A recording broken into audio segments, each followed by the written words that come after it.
signing of the Constitution was September 17, 1787.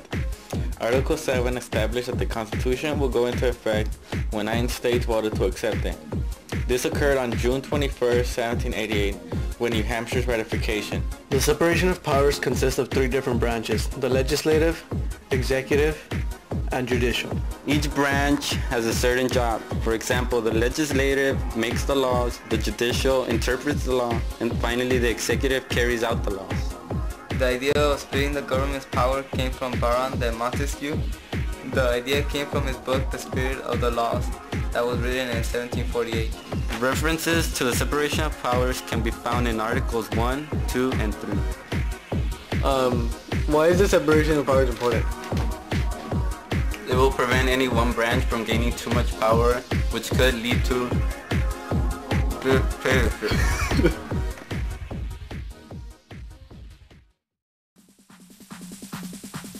Checks and balances is defined as the 3 different branches having power over each and every other one.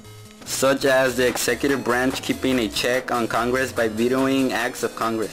The legislative branch can impeach or remove federal judges from the judicial branch.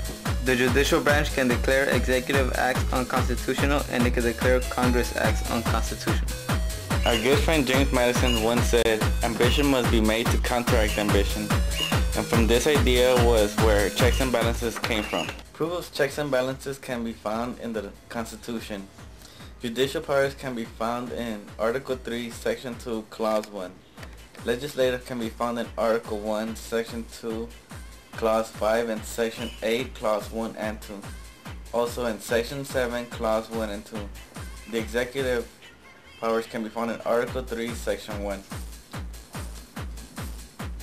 Okay, why is checks and balances important?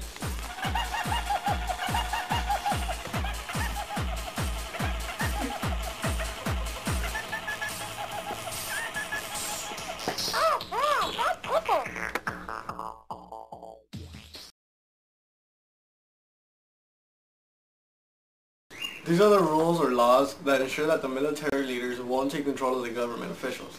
Also, to not threaten the freedom of people. Locke and Montesquieu were 2 of the biggest people who had an impact on the making of civilian control of government. Don't look badly. That's it, right? Article 2, Section 2, Clause 1 says that no military official could take the presidency. I'm so sorry.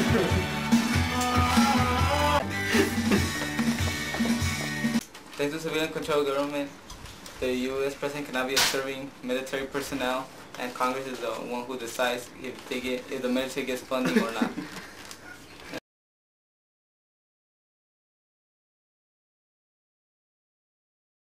Channel 7 News with Hector Donis, live from Los Angeles. I'm Hector Donis, and Pistachios News Corporation has investigated and wants to know, how does the federal government and the states share power? Continuing on the investigation on how federal government and the states share power, we went to the streets to try to find out. Look, there's a stranger now. Hello, mister. I'm Hector Donis reporting from Pistachios News Corporation, and wants to know, how do the federal government and the states share power? Actually, Mr. Is it Donis? Yes. The correct answer, if I'm not wrong, is they share through the concurrent powers, which lets them borrow money, collect taxes, and maintain court. And that is the answer we get from this stranger. Say your name? Miguel. Okay, that is it. That is correct. The local pervert is right. They do share power to the concurrent powers. Let me show you. These are the concurrent powers. As the local pervert said, they both collect taxes and maintain courts. James Madison was one of the people who thought of the idea of concurrent powers, of dividing federal government and the states. And although the Constitution does not list the concurrent powers, it does however deny the states certain powers and grant others, such as issuing money exclusively to the national government. This way the states may not pass or create any law that might conflict with the national law.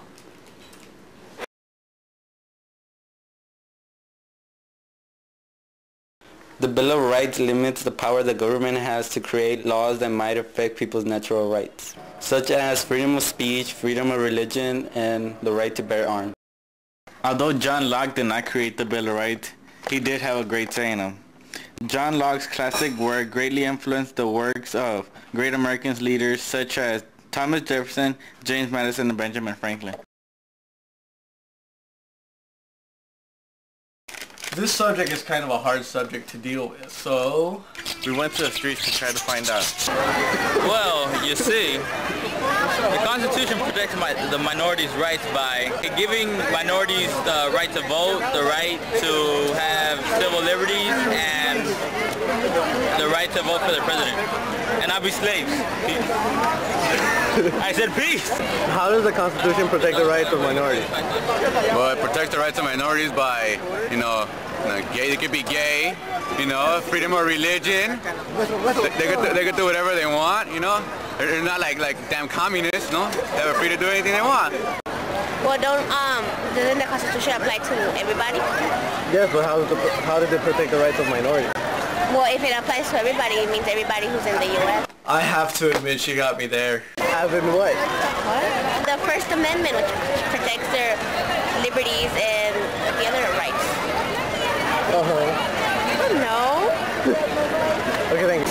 There's a bill where Congress cannot single out a group, a minority, by their sex, their sexual preference, or anything like that.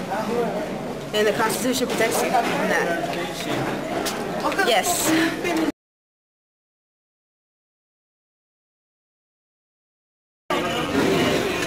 It protects the rights of minorities by making sure that everyone has the exact same rights, that the Bill of Rights grants everyone freedom of speech, freedom of religion, freedom to a fair trial, and under the 14th Amendment, for example, it allows everyone to have equal rights, equal protection under the laws, and those are some of the ways the Constitution protects the rights of minorities. Boy.